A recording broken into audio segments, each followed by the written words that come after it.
Tapos meron pa nag-alok sa amin, sabi niya, yung 10 ang keychain. So pasok ko tayo guys para makita ninyo kung bakit namin gustong mapuntahan ito.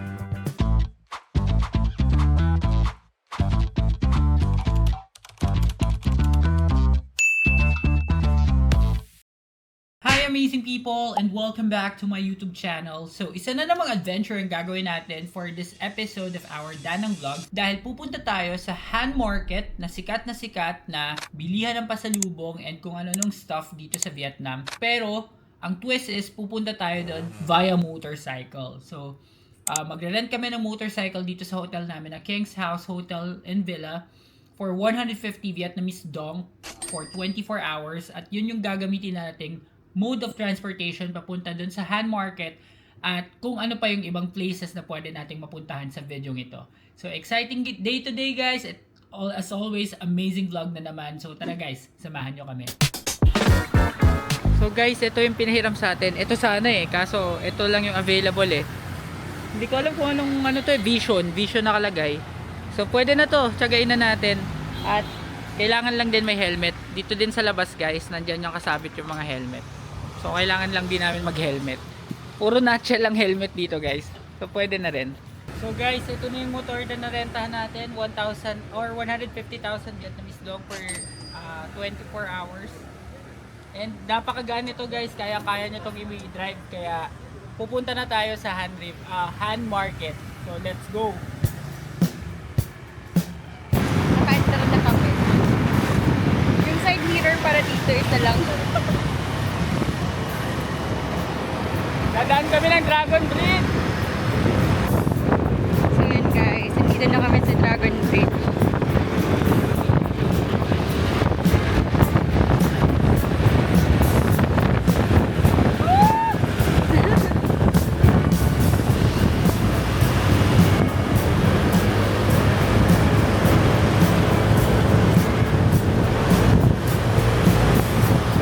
Ganda dito guys.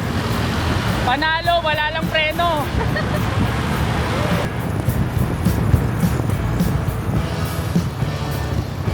Ang bilis. Okay guys, so wala pang 10 minutes. Nandito na kami sa tapat ng Han Market. Pero yung experience sa pagdadrive, medyo kakaiba siya kasi walang sinasanto yung mga motorista dito. Taka unli busina sila dito. And since maliit lang yung scooter, medyo nakaka-intimidate mag-drive. Pero at least na-experience natin yung Han River, yung pagdadrive sa may Dragon Bridge. Sa kabila lang kasi ito talaga ng Dragon Bridge. So ito na guys, yung Han Market. Dito kami sa gilid nag-park. So papasukin at i-explore na natin to. So let's go.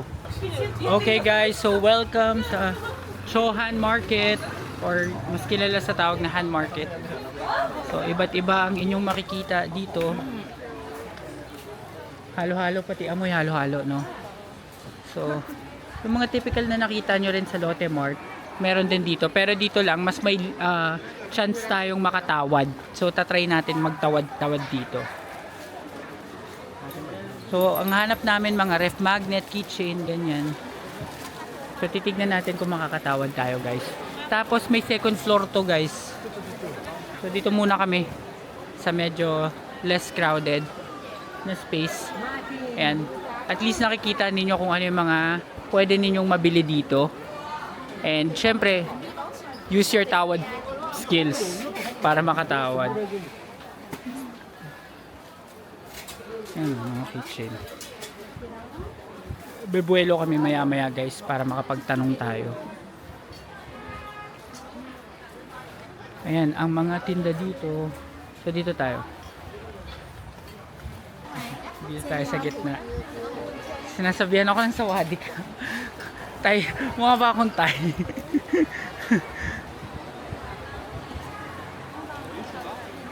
Kung ano-anong nationality yung napagbibintangan kami pareho. Ayan, so, medyo masikip dito sa gitna guys. Dito tayo sa may left side. Ayan. Mag-i-inquire tayo ng ano bang inquiry natin? Yung maru kaya. Kasi masarap daw yung maru Natikman ko yun sa Ho Chi Minh yung maru. Ano, thank you. Mabuhay, maganda. No, thank you. It's okay. Thank you. Talagang bibigyan ka nila ng free taste. No? Nasabihan ka ng maganda kaya huminto ka, no? Okay, ano? Yan yung pudding na, ano? Masarap nga yan yung mango pudding. Buy one take one yan dun sa ano? Meron pa tayo tapioca?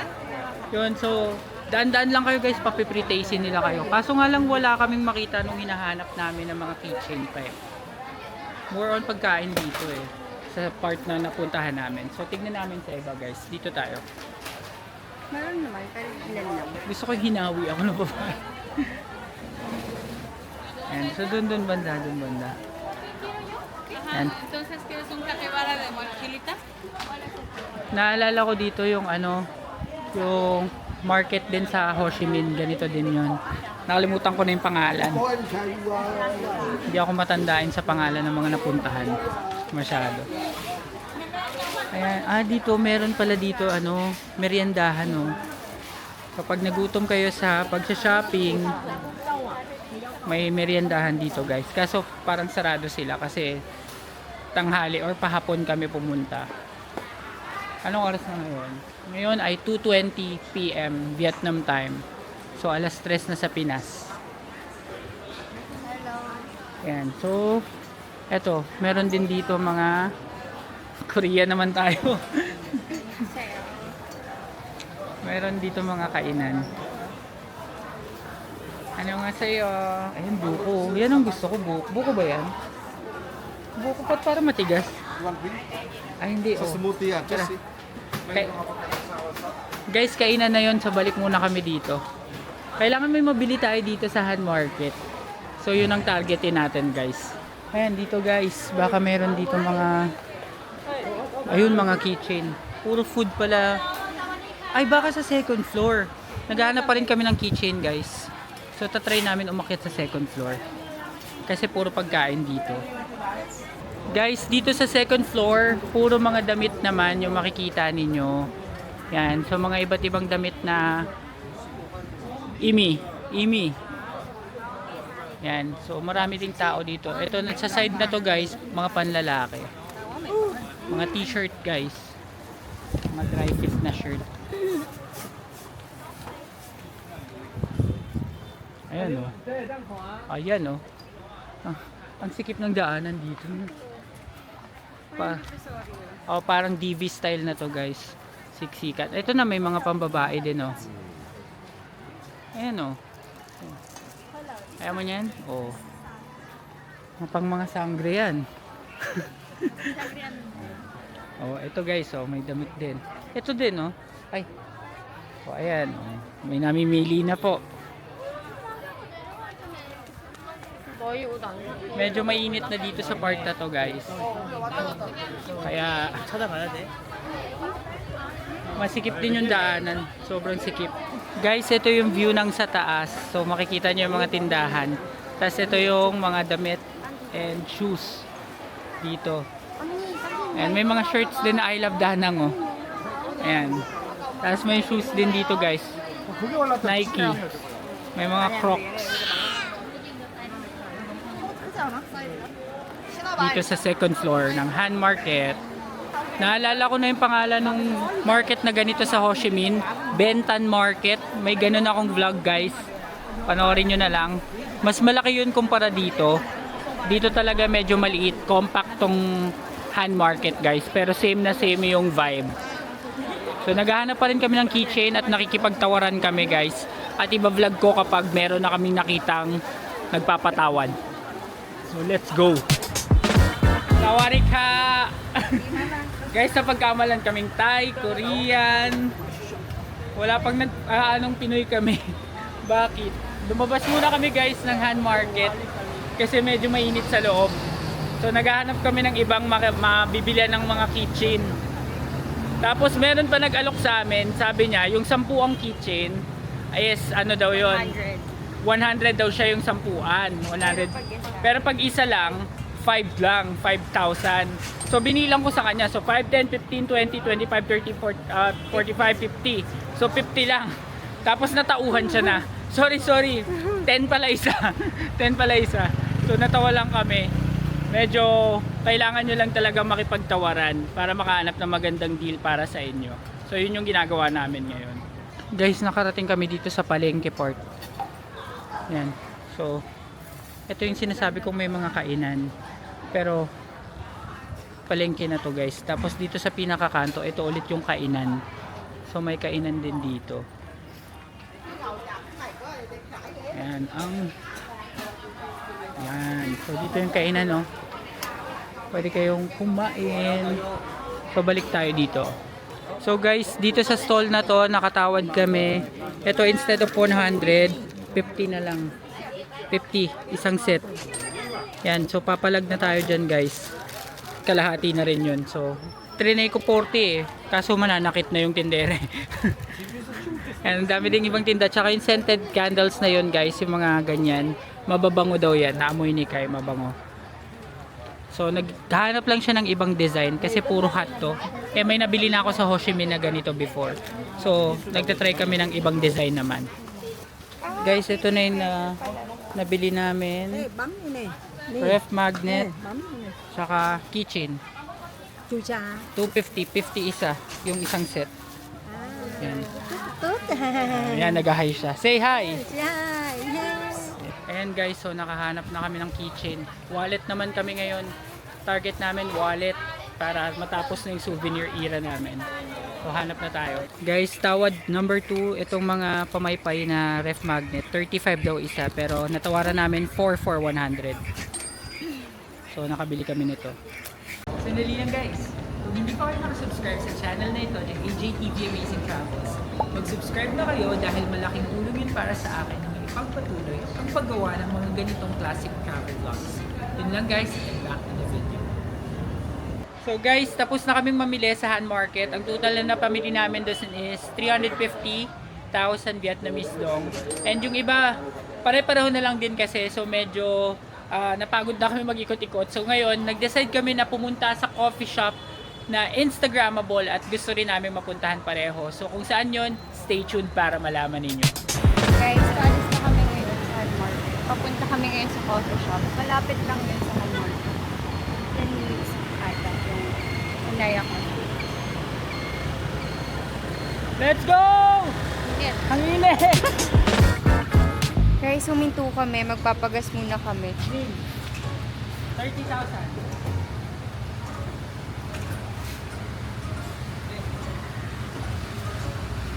Kita nyo ba yung motor namin? Napakaganda niyan. Bagong-bago. Guys, nandito na kami sa Naya Coffee. So ito yung coffee shop na aesthetic. From the outside, punong-puno ng motor. So dito na kami sa street nagpark. So pasok ka tayo guys para makita ninyo kung bakit namin gustong mapuntahan ito. So ito yung vibe niya, napaka chill. Ayan. So kung makikita nyo guys, Malaking Kantadya na naman yung vibe nito. Ayan. Tapos may mga tables dun sa gitna ng pond. Tapos may koi pond nga guys. Ayan. So dami palang tao. Malaki pala yung loob guys. So hindi lang sa labas. Meron ding space dito sa loob. Tapos may taas pa siya. Tapos ito yung overall vibe niya sa labas guys. Ang ganda. Yan, so ito yung loob guys. Tapos doon yung order, tapos may taas pa siya. Tapos dito sa loob meron ding papand na maliit. Ay, meron din nga ito. Ayan oh. May papand din dito guys. Cute. Ganda nito. Ganda dito guys. No wonder kung bakit isa to sa mga pinakamagagandang coffee shop sabi sa TikTok. So, ikot ko ulit kayo mamaya pero order muna kami. Guys, ito yung menu nila. Yung coffee nila mura lang din. Mga nasa 30 to 50 dong. So, murang-mura lang din siya guys. Yan. So, pause nyo na lang pag gusto niyo. Guys, check namin tong taas para makita nyo. So, itong taas guys pala, parang may stage. Ayan, parang yung mga upuan. Tapos, meron din chillan area dito. Ayan. Medyo mainit lang dito sa taas. So ito yung baba guys. Gandang coffee shop nito guys. Mas visitas, mura pa yung kape. Nasa 50,000 lang. Ang binili namin dito guys is 100,000 lang. Dalawang kape na. Guys, itong kabilang taas parang work area naman. So hindi na kami papasok kasi parang mga nagwo-work yung mga nandito. So pinakita ko lang din sa inyo. Guys, ito na yung order ko. Dragon fruit and mango smoothie. Tapos yung kay Kai is cafe dua pa rin. So ang ganda ng view dito guys. So maya maya lang ay magte-taste test na tayo. So guys, tikman na natin tong dragon fruit mango smoothie. Ang ganda ng presentation. So try natin kung masarap. Need halo ata. Haluin muna natin.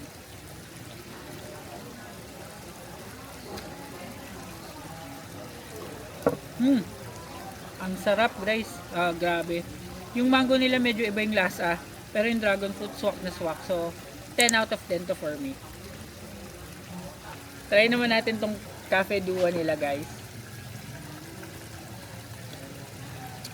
Matapang to. Matapang yung cafe dua nila guys. Mas masarap pa rin yung sa tapat ng hotel namin. So mga nasa 8 out of 10 lang to guys. So chill lang muna kami dito. At magpapalipas ng araw. Para paglilim, tsaka kami aalis ulit. Guys, share ko lang yung size ng koi fish dito. Ang lalaki, grabe. Ayan, ang laki oh. Tignan nyo guys, ang lalaki. Pati itong sa kabila guys.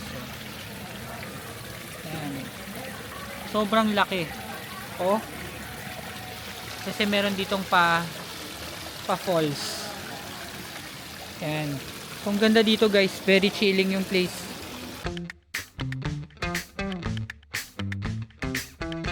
So guys, pabalik na kami sa aming hotel at dahil dyan, i-end ko na muna ang vlog na ito. Maraming salamat guys sa lahat ng nanood ng video ito ng ating Danang Vietnam Vlogs. At kung nagustuhan ninyo ang vlog na ito, please give me a like, comment, share, and subscribe to my channel. And do not forget to hit the notification bell para updated kayo sa aking future vlogs. Abangan ang next episode ng ating Danang Vlogs. Yun lang guys, maraming salamat. Bye!